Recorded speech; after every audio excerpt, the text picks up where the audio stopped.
Shalom à tous. Alors, je vais lire des passages en relation avec l'enlèvement de l'Église. Donc, il y en a plusieurs. Il y en a quatre, je crois. Alors, je vais d'abord lire dans 1 Corinthiens 15, 51 et 52. Alors, dans la version second, voici, je vous dis un mystère. Nous ne mourrons pas tous, mais tous nous serons changés en un instant, en un clin d'œil à la dernière trompette. La trompette sonnera et les morts ressusciteront incorruptibles et nous serons changés.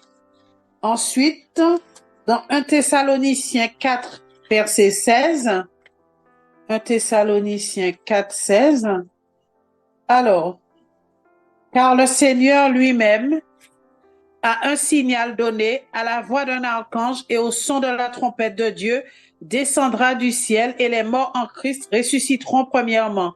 Ensuite, nous les vivants, nous serons restés, nous serons tous ensemble enlevés avec eux sur des nuées à la rencontre du Seigneur dans les airs, et ainsi nous serons toujours avec le Seigneur.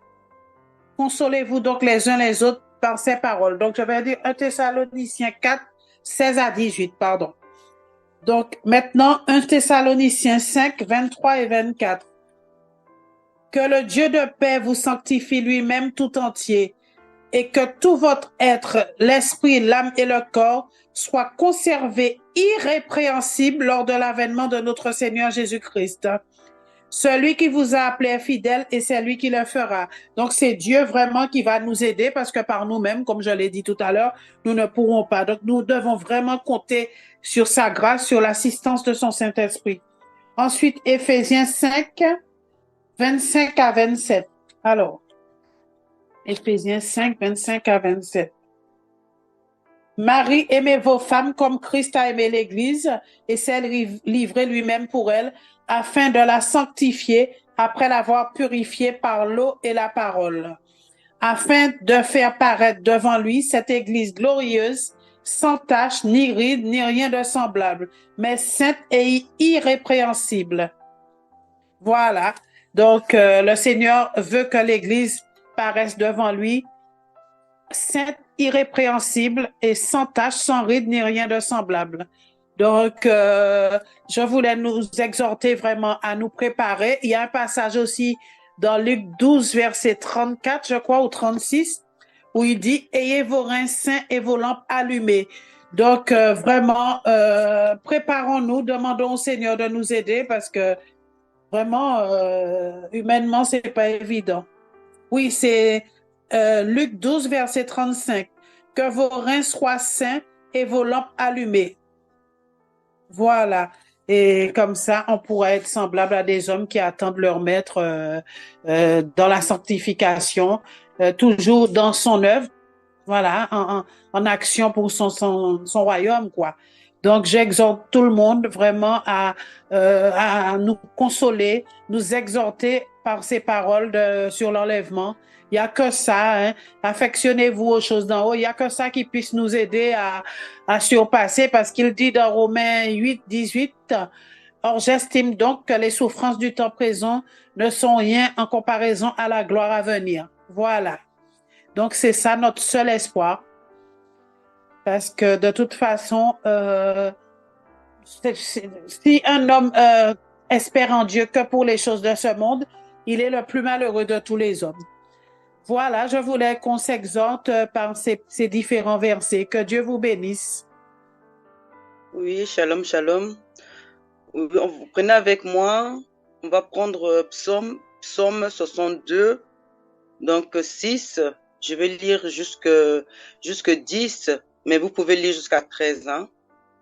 Oui, oui, mon âme, confie-toi en Dieu, car de lui vient mon espérance. Oui, c'est lui qui est mon rocher et mon salut. Ma haute retraite, je ne chancellerai pas. Sur Dieu repose mon salut et ma gloire. Le rocher de ma force, mon refuge, est en Dieu. En tout temps, peuple, confiez-vous en lui. Répandez vos cœurs en sa présence. Dieu est notre refuge. Oui, vanité, les fils de l'homme, mensonge, les fils de l'homme. Dans une balance, ils monteraient tous ensemble, plus légers qu'un souffle. Voilà, j'ai lu jusqu'à 10, mais vous pouvez jusqu'à 13. Donc, je voulais parler d'un petit message qu'on peut se confier en Dieu, on peut lui dire tout ce qui nous arrive, nos familles, nos enfants, se confier parce que il est Dieu, c'est lui qui nous a fait, c'est lui qui connaît tout de nous, c'est lui il a nos vies en main. Parce que il y a beaucoup de gens, des musiciens, ils sont fanatiques au diable. Ils sont fanatiques au diable. Ils font des trucs que le diable leur dit de faire, mais après ils meurent. Tandis qu'avec notre Seigneur, quand on se confie en lui, on va aller de victoire en victoire parce que il va nous relever. On a des problèmes de santé, il va nous soigner, se confier en lui, fidèle à lui. Le diable, lui, veut pas notre bonheur. Le diable, il veut que nous mourons. Il y a beaucoup de gens, maintenant, il y a des témoignages, il y a des chanteurs, ils chantaient, des Américains, ils disent que oui, les productions, ils nous demandent vraiment d'adapter le diable et tout. Et il faut être dans le Seigneur. Ils voient maintenant, hein, parce que le Seigneur, il est grand, le Seigneur, il est sa majesté, il est le Seigneur des miracles. Parce qu'il sait comment il nous a fait. Donc, on ne peut pas se confier à diable. Diable, lui, il va te tuer peu à peu. Il y en a beaucoup, hein, on entend les autres qui vont chez les féticheurs, après ils meurent. Donc, on peut seulement se confier à Dieu. On peut se confier à Dieu. Ta famille, confie-le au Seigneur. Tous tes problèmes, confie-le au Seigneur. Parle au Seigneur parce que c'est lui qui va trouver la solution.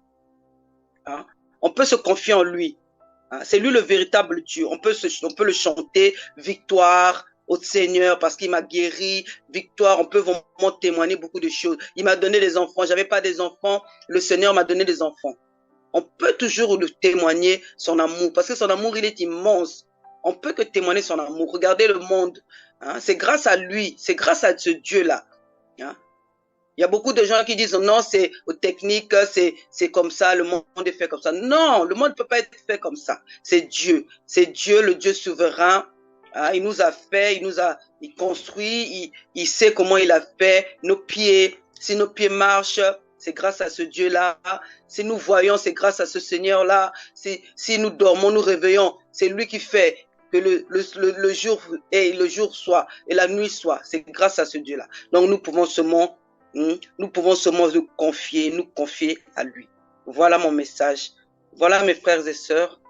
C'est mon message que je voulais dire. Donc se confier au Seigneur. Toute notre vie, nous pouvons nous confier au Seigneur. Nos enfants, nous confier au Seigneur. Nos maris, nos femmes, on se confie dans le Seigneur parce que c'est lui qui est le Dieu de miracles. C'est lui qui nous a fait. Voilà, j'ai fini. Amen, amen, gloire à Dieu. Donc nous allons aussi prendre Galates 6, versets 7 à 10. Donc je vais lire Galates 6, versets 7 à 10. Ne vous y trompez pas, on ne se moque pas de Dieu. Ce qu'un homme aura sémé, il le moissonnera aussi. Celui qui sème pour sa chair moissonnera de la chair la corruption, mais celui qui sème pour l'esprit moissonnera de l'esprit la vie éternelle. Ne nous lassons pas de faire le bien, car nous moissonnerons au temps convenable si nous ne nous relâchons pas. Ainsi donc, pendant que nous en avons l'occasion, pratiquons le bien envers tous et surtout envers les frères dans la foi. Ici, nous voyons effectivement que chaque chose a son temps. Donc il y a un temps pour naître, il y a un temps pour mourir. Donc il y a un temps où nous posons des actes et il y a aussi un temps où nos actes vont être jugés par le Seigneur. Voyez-vous? Donc il y a effectivement une vie après la mort. Il y a effectivement un temps où ce monde va disparaître. Voyez-vous, ce sont des réalités et ce sont des vérités bibliques. Donc, nous devons réaliser que quand nous vivons sur terre, nos actions sont notées, nos œuvres sont notées pour le jour où nous devons rendre des comptes. Donc, si moi, j'ai eu tendance à voler, Dieu me demandera les comptes.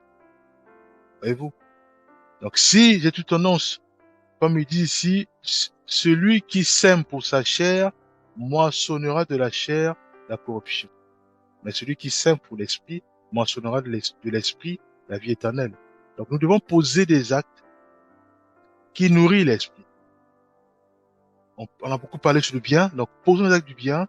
Ça peut être par notre façon de parler, par notre façon d'aider les gens, par notre façon de faire le travail aussi, par notre façon de travailler, de s'exhorter mutuellement dans la joie, dans la prière, d'enseigner aussi, ça dans la joie, dans la prière. Voyez-vous, parce que c'est ça, s'aimer le bien.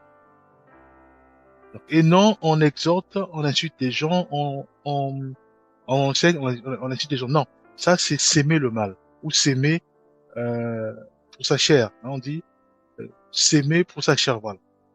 Voyez-vous. Donc même les propos ou les conseils que nous donnons, ou même les orientations que nous donnons à nos amis, à nos copines. Voyez-vous, tout ça là, Dieu va les juger. Alors si moi j'oriente ma copine à sortir par exemple ou à vivre avec le mari de quelqu'un, Dieu me demandera des comptes. Voyez-vous, parce que ma copine m'écoute beaucoup. Si je le dis à ma copine de ne pas le faire, elle va plus le faire. Voyez-vous. Donc Dieu attendait de moi que je puisse exhorter ma copine, que je puisse orienter ma copine ou même mon ami sur le droit chemin. Le droit chemin, c'est quoi? C'est simplement le chemin qui s'appuie sur la parole de Dieu, sur la Bible. Voyez-vous. Donc Dieu me demandera les comptes. Donc si je veux pas changer mon langage, je veux pas changer ma manière de vivre, je veux pas changer ma vie actuelle, parce que je suis par exemple en couple avec un homme marié ou avec une femme mariée, je veux pas changer cette vie-là. Dieu me demandera les comptes. Pas nous. Donc le temps s'en court, la fin est proche. Donc il est important, mes bien-aimés frères et sœurs, que nous puissions réaliser que nous qui vivons sur terre, nous avons encore l'opportunité de rétrograder, de demander pardon au Seigneur, de nous dépouiller de notre vie du péché pour ensuite s'accrocher à Jésus-Christ. Nous avons encore l'opportunité, nous avons cette grâce, cette opportunité de tout arrêter, en mal, hein, tout arrêter ce qui est mal, tout arrêter ce qui est mal pour s'aimer maintenant pour l'esprit, s'aimer le bien, s'aimer la paix, voilà, s'aimer la joie, s'aimer le bien. Voyons-nous. En faisant ainsi, oui, Dieu est content parce que nous posons des actes qui respectent la parole de Dieu. Voyez-vous, prenez un autre verset, nous allons prendre 1 Corinthiens 6, versets 9 à 10, je vais lire. Ne savez-vous pas que les injustes n'hériteront point le royaume de Dieu? Ne vous y trompez pas, ni les impudiques, ni les idolâtres, ni les adultères, ni les inféminés, ni les infâmes, ni les voleurs, ni les cupides, ni les ivrognes, ni les outrageux, ni les ravisseurs n'hériteront le royaume de Dieu. Bien-aimé, le royaume de Dieu est réel. Le royaume de Dieu est réel. C'est pas la blague. C'est réel. Donc, il est important de réaliser que pendant qu'il est encore temps, parce que nous sommes sur terre, pendant qu'il est encore temps, parce que nous avons encore de l'âge, pendant qu'il est encore temps, Mais faisons la paix, comme on dit, faisons la paix avec Dieu. Dépouillons-nous de tout ce qui nous pousse dans le péché. Soyons fermes. Soyons fermes. Si, par exemple, notre péché mignon, c'est le vol, débarrassons-nous de ça. Dans la prière devant notre Seigneur, je suis un voleur. Aide-moi à ne plus voler, parce que le vol, c'est le mal. Je veux absolument pratiquer le bien. Même si j'ai faim, même si j'ai pas d'habits, même si j'ai pas des chaussures, même si j'ai pas de voiture, même si j'ai pas de voiture de luxe, même si, voilà, je veux absolument me débarrasser du vol. Je veux vivre, me contenter de ce que j'ai. Et aide-moi vraiment à ne pas mourir de faim. Aide-moi à ne pas marcher nu. Aide-moi à ne pas marcher, à ne pas dormir dans la rue. Je sais que tu feras ainsi. Tu feras ce que je puisse avoir le strict nécessaire pour ma vie, pour mon corps, pour me nourrir, pour ma santé. Voyez-vous, c'est cette vie-là que nous voulons, mes bien-aimés. C'est cette vie-là que nous voulons. Cette vie-là nous épargne du vol. Cette vie-là nous épargne de tout ce qui est cupidité, nous épargne de l'ivrognerie, parce que on veut pas tomber dans l'alcoolisme, on veut pas tomber dans la drogue, on veut simplement avoir nos regards fixés vers le Seigneur, parce que nous savons que ce monde passera. Et le jour où, comme a dit notre sœur Chantal, le jour où ça va sonner, cette trompette, il faut que nous soyons à bord, il faut que nous soyons les premiers à être enlevés. Enfin, on soit parmi ceux et celles qui seront enlevés, mes bien-aimés. C'est une réalité. L'enlèvement, c'est aussi une réalité. Voilà, nous, mes bien-aimés. Donc, nous avons encore le temps, et c'est maintenant que nous devons prendre la décision. Si je suis, comme il dit, ni les inféminés, ni les infâmes, si je me retrouve là-dedans, mes bien-aimés, nous devons nous dépouiller de ça. Dis, Seigneur, ta parole déclare ceci, que ni les inféminés, ni les infâmes n'hériteront le royaume de Dieu.